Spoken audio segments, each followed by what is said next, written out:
solution showcase. The topic would be drone business scaling in India, challenges and way forward. And for that, I would like to invite Group Captain A.R. Rajappan, MD Shivayu Aerospace and Defense Private Limited on the stage. So let's have a round of applause for him, everyone. Over to you, sir.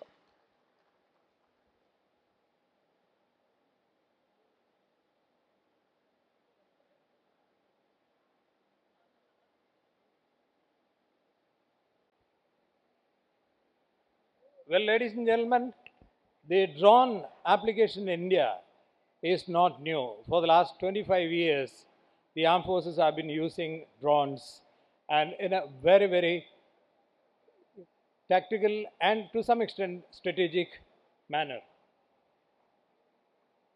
So those who are familiar with the armed forces would understand that we need strategic capability as well as tactical capability.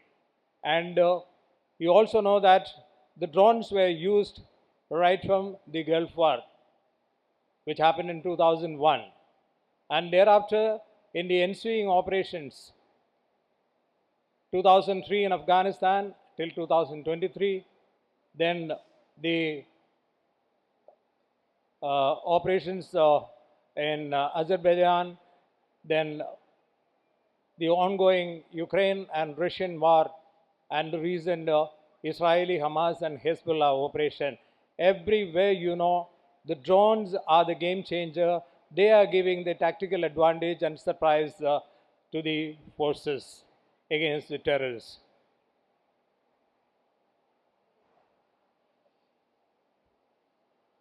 For armed forces, it's very important that it is not just one drone, it is a host of drones which will have to be operated on a given area to get the tactical advantage. So it's very important that the armed forces have the right capabilities in terms of swarm drones, and this requires the appropriate software, embedding the right technology into that, and operating in 20 numbers, 50 numbers, and 100 numbers. And it can go on to 500 numbers depending upon your integration process. Many of you would have heard about the Bayraktar TB2 and TB3 drones, which Turkey has developed and which has become a game changer in the recent operations. And their drones are being bought by Iran and many other countries for tactical advantage. And it may be of very interest to know that these drones can operate up to 800 to 1000 kilometers or 1500 kilometers. That does, medium altitude and lower versions. For the Navy also, the drones are of immense use. This drone which you are seeing it on the screen is Bayraktar TB2, very, very useful, and it is really, really deadly. So the armed forces in India are operating these drones, Searcher, and the next one, Cat's Virer, is manufactured by the HAL. So we are not far behind, but we are not in the forefront also in terms of usage of drones for the military applications. In the coming years, it is absolutely important for us to, understand what is the emerging technology and also upgrade our technology to be able to cope with or to be ahead of the Chinese technology. And you all know that our main adversary is China, and their drone technology is far ahead of us. So in the coming years, maybe in another 2 to 5 years, it is important for us to understand the technology and also make systems which will actually outpace their performances. That is the mission with which we need to work. Indian military drones, I put out a collage of the drones which are already in use. And when we talk about the modern drones and its capabilities, this is the best one and the latest which we can showcase. And it is done, autonomous flight, Ghatak. You're also aware of the fact that we have already signed a contract for 31 numbers of MQ-9 Reaper, which is going to be a game changer for the armed forces for the real-time imagery plus all functions associated with the operations, be it the ISR or the command and control, etc. So once it comes, the armed forces will have a real edge. I will talk a little about the legislations in India, because many of you don't seem to be aware of this one.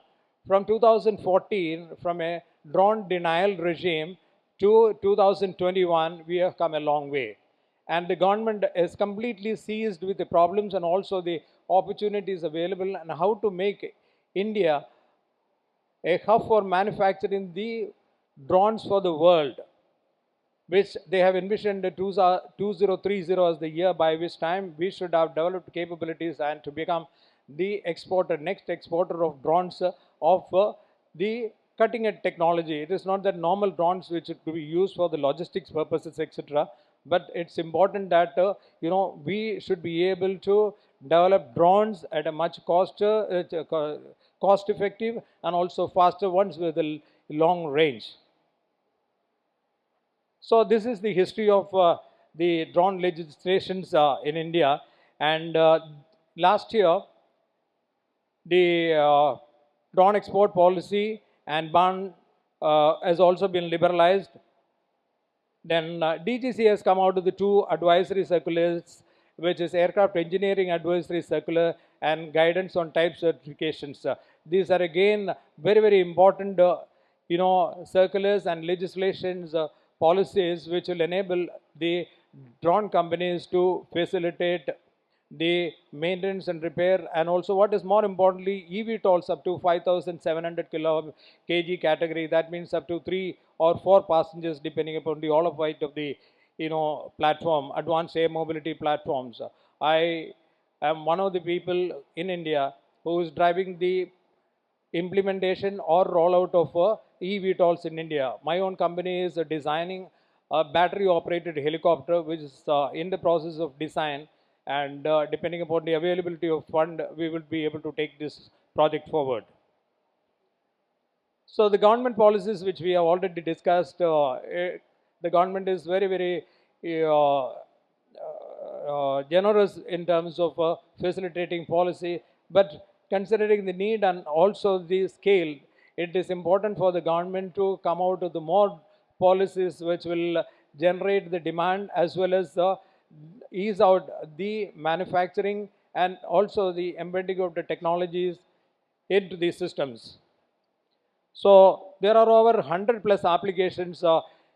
Yesterday and today also people have talked about the different applications for the resources mapping, resource planning for nations development, etc. And more importantly, in terms of disaster management, is it important for us to be forewarned, and drones as of now is the right tool which can be used for forecasting and also taking evasive actions to mitigate the extent of damage. Defense, of course, you are already aware, it is already in use. Then Homeland Security, Ministry of Home Affairs, law enforcement, the police, when they are, making arrangements or ensuring security of people gathered for long congregation, big congregations, etc. This can be a very, very useful tool. Wildlife conservation, yesterday people talked about it. Oil and gas, again another area where drone application, forestry, then renewable energy, mining, mobility, disaster relief, agriculture, telecom is one sector where the drone application is going to be really, really beneficial and cost effective. Power generation and transmission, rural and urban development, how we can develop the urban areas into its periphery, and rural areas, how we can now do a planned development of the rural areas, traffic management, remote sensing and survey and mapping, healthcare, asset management. These are some of the areas where the drones can be used. Scientific research, light show, search and rescue, inspection power lines and pipelines, etc. Pipelines is another use case, and very, very important use case, I would say. Counting of wildlife, you can read through. These are the areas in which the drones. So that means right now we have got about 15 to 16,000 drones, whereas in China it is 16 lakhs plus. you can well understand the magnitude of the gap between we and China. So it is time for us to plan for the development and also facilitating such policies, thereby we can increase the number and also the application scenarios. This I will not go into it because people have already talked about. Okay, just for the people who are sitting at the back to understand what a drone system really comprises of, you can have a look at it. So one thing which is very important is with no permission, no takeoff policy in the red zone area and yellow, which I will talk about a little later. So let us see the overview of government initiatives. Drone policy liberalized with the Drone Rule 2021. Airspace map released for drone operations. Production linked incentive PLI scheme with the 20% financial incentives already implemented. Who are the beneficiaries? I leave it to you. As of now, the MSMEs, who are the backbone of the drone manufacture in India, don't seem to get much benefit from the existing PLI scheme. So there is a necessity for the government to broaden this one and also give the benefit to the people who are at the lower rung. Unmanned traffic management, UTM, is already available, but it needs to be tweaked considering the traffic intensity which is going to happen or come up in the coming years. Pilot projects, etc., conducted across India for agriculture and healthcare, which we have already seen it. One thing which I would like to highlight is for any industry to expand in any country, it is important that three things which are absolutely essential. One is the funding, then technology, and the last one is the skilled manpower. Though the Aviation Skills Council is making effort to skill the people, but considering the magnitude of the drones which are going to dot the Indian skies, it is imperative that these drive must be undertaken by the MSME sector who have the capability to manufacture drones. So it will be theory as well as practical under their ages, which will enable more and more people to get the right kind of skill set to be fed into the industries. The government has also done some more initiatives which will facilitate the business expansion within the country. One important thing which has happened from the government side is the digital sky platform, the only one which is going to control the operation and regulation of the drones within the airspace. So I will not go into the details of it due to time constraints. Government initiatives we have already talked about. This one on the left side will give you an insight into what is the airspace which is earmarked as green, yellow, and red, etc.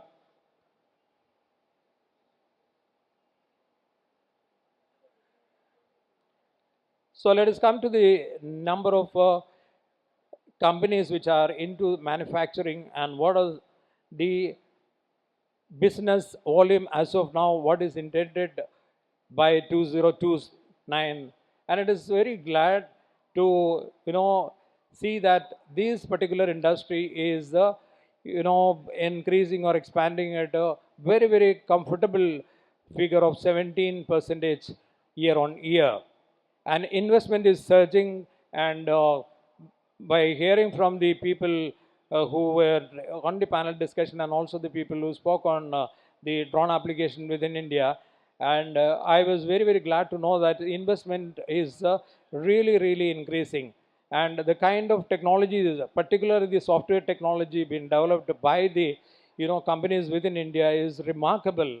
And I'm really glad that we definitely can give run for money of USA or Israel or China at this point in terms of the software part. But when it comes to hardware, that is where you are importing much of the stuff, be the control, ground control, then the cameras and other sensitive equipment. And it is time that Indian companies have started manufacturing this one initially as a joint venture. And with the experience what we gain, we should move on and bring in fairness into the technology, and we should always look at that should be the mission, that India should be the developer of the latest technologies in the sensors and the drone technology. And the kind of manpower what we have, the brains we have, it is not impossible. I am very, very hopeful that it can be achieved. But what is important is that synergized and approach in terms of developing capabilities, and government should be a facilitator with the mission planning as to what should be the number of drones which should be produced within the country, considering the kind of applications what we are going to have within the country in certain timelines. You can have 2 years timeline, 5 years timeline. So the perspective planning is absolutely important. Thereafter, bringing the stakeholders, particularly the manufacturers and the regulators, academia, everybody into the fold to take forward this program and also monitor the progress. If we are not able to reach the vision or the numbers what we have set, we need to do an review of the policies to give different ways and methods to achieve our targets. So these companies, many of them are represented here, and many of the companies have put up their stalls also. I am not going to talk much about it. So this is just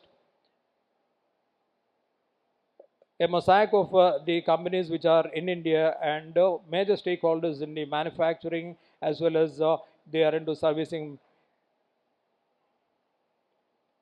also. Including my company, we started manufacturing parts for the drones for Esteria, which is a Reliance company. And we have come a long way. Now, what is the way forward? The mushrooming of industry without much of financial capability and technical capability is not going to take us anywhere. So it has happened in the telecom sector, it has happened in the aviation sector. It is important that though the smaller drones don't cost much, but when we have to develop the high altitude, long range kind of drones for military applications, etc., what is the cost? It is phenomenal. It is into 1,000 crores. So it is important that the people with the financial capability, technical capability like Tata, etc., come into this field and take this forward along with the association of MSMEs, which can contribute in different component segments, etc. So mergers and acquisitions probably are going to be the way forward. Then consolidation to match the global drone industries. Now, who are the people who are leading the drone industries within the world? One, China. If you take an example, the DJA company, which has got almost 73% of the world drone market. So you can well imagine they have got a variety of drones. The same way, we also should be able to plan in such a way that we should be able to scale up. That can happen only when the right kind of funding is available, the R&D is available, and the technical manpower to manufacture these drones. So what is important is we need to understand the technology of obsolescence in this era. Unlike in the 20th century, 21st century is characterized by technology obsolescence. So here, like the mobile models, every 3 months, 6 months, you get a new model. The platform may be the same, but the technology within that is getting absolutely, overridden in a very, very short time. So this is one thing which we need to understand, and we need to build the capability to match with the global technology. That can happen only when we have the money and also the people to do the R&D and bring out the product. But for any business to sustain, it is important that we need to have the business. If the business is not there, this industry will not last for long. It will not sustain. So some additional steps, the government has already taken various measures, but some more additional steps are required from the industry perspective to advance India's drone industry. One is research and development, which I have already highlighted, the need for academia and the universities, etc., to put in more amount of money to bring in technology into this field R&D, and what they can do is they can keep their IP with that. They will be able to generate more money. Standardization certification process, this is an airborne platform. So the basic requirement is that the products which are manufactured should have at least AS 9100 compliance and the ISO 9001 compliance. Then public sector and private partnership is an important vehicle through which we can actually accelerate and also expand the drone business in India. As I told you, funding is a big constraint for small companies. Only when there is a public private partnership, the more funding can be obtained and we can develop this business. Infrastructure development. So for any ecosystem to sustain and also grow, it is important that people first embrace that and also understand the need for increasing it. Today, India has the infrastructure in terms of roads, ports, airports, etc. are fast growing. The same way, the drone industry infrastructure also needs to grow at a much faster pace if you have to cater to the demands of the nation. So I have also talked about the drone market in India and China, and where do we stand and where China stands. As of the end of 2023, China had 1.27 million registered drones, which is a 32.2% increase from the previous year. This is the year-on-year increase, and in China, this figure is going to go up, because China is coming out with the versatile, drones which can be of use to different applications.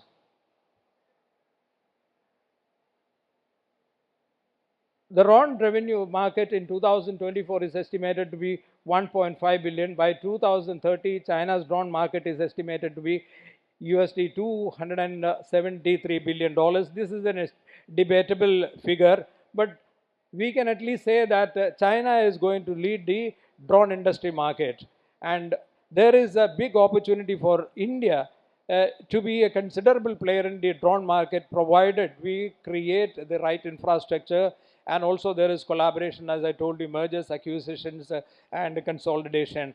The road ahead is looking very good, provided the appropriate policy changes are made, and there is a synergy and collaboration between different operators to bring in the efficiency of theirs individually for collective purpose. Challenges, every problem will also offer some solutions. Since I have a military background, I will talk about the military usage, anti-drone. Yesterday and today also people have talked about this. Is one of the important needs of the hour, and we need to really developed anti-drone capabilities if we have to stand against China and Pakistan. The companies which are already exhibiting their product, they can take it as a challenge. There is a real big business in this.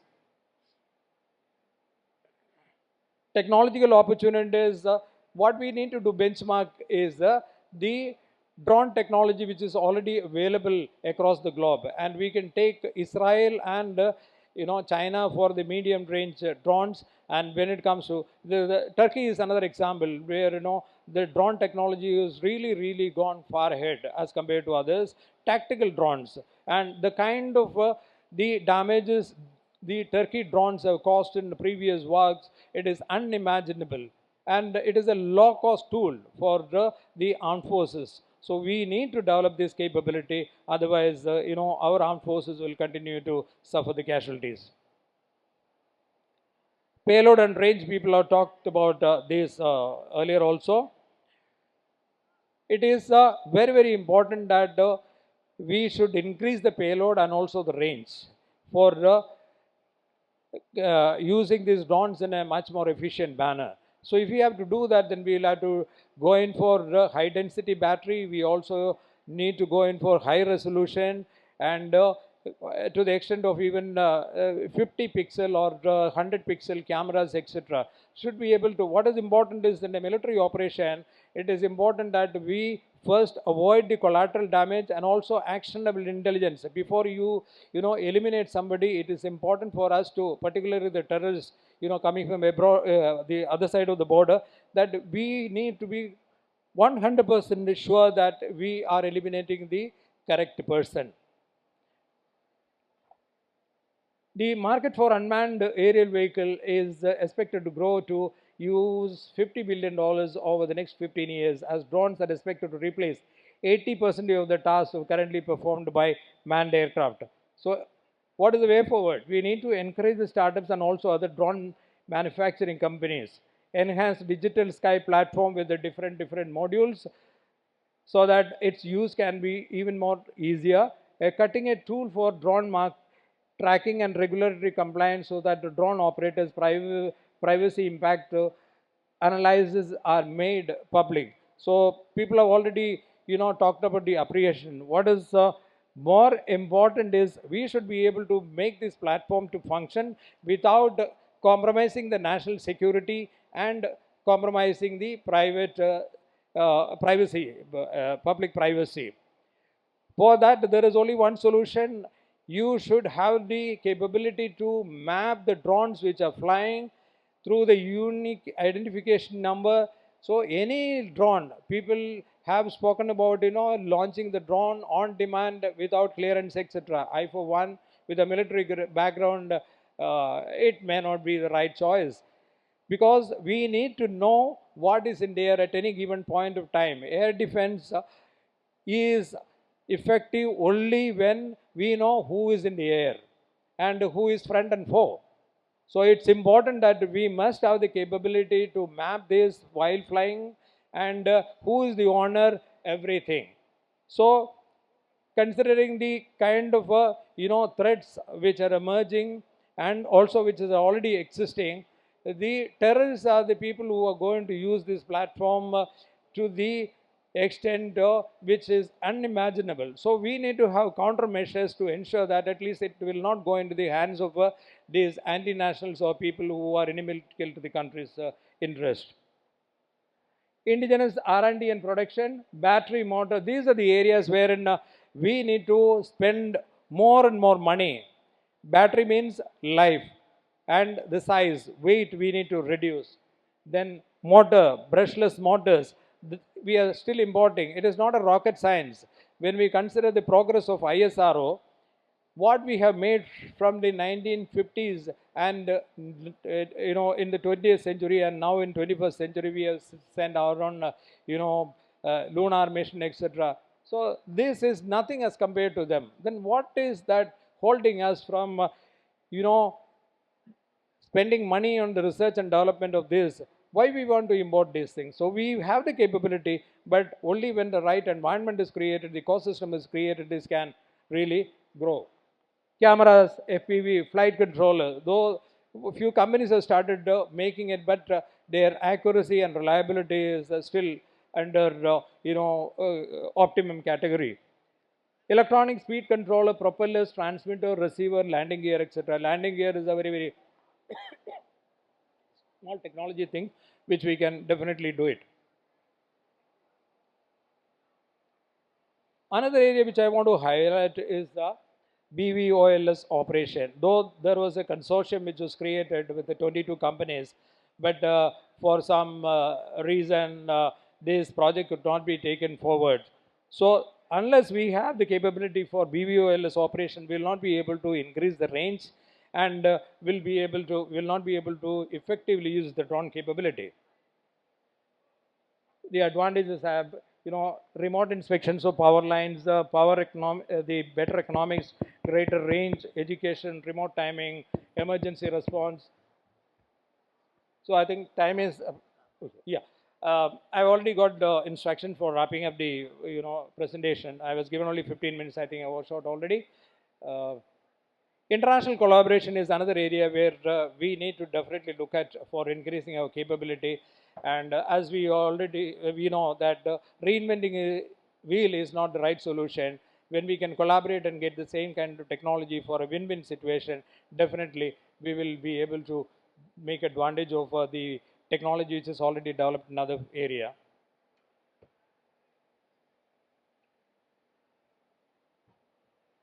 What is important is we need to fast track the flight of India's drone industry. One, the industries, per se, they will have to invest more money, and they need to collaborate with the people from the same kind of area, and consolidation plus the R&D for better equipment, and reducing the weight, etc. Skill development I have already talked about. That is an important area where the government also should provide support, and the companies also on their own should take up this as a service towards the nation. Like me, I am doing all these things because I am driven by the passion for the nation. So I come all the way from Bangalore in, to propagate these ideas so that more and more people take this. Somebody talked about the MRO. MRO is another area in which we are lacking far behind. So we need to improve our capability. Manufacturing, maintenance, testing, training, data sharing, and traffic management. We need to do a thorough analysis of our capabilities vis-a-vis our requirements in future. They make the plans. Ladies and gentlemen, thank you very much for your patient listening. Of course, it was a plethora of information which I had to share because many people didn't share this one. The first day I thought it'll be a revelation to many people, and also what is the way for us, which aims to become the global leader, or at least the manufacturing hub for the drones in 2030. It has to be a participative process. The government, the facilitator, the regulator, and the industrials and academia. And I wishing every drone industry and the people associated to the drone manufacturing, testing, repair, skilling, all this a bright future, and there is good amount of business. It is for you to remain in the market, then you will definitely reap the success. Thank you very much once again, ladies and gentlemen.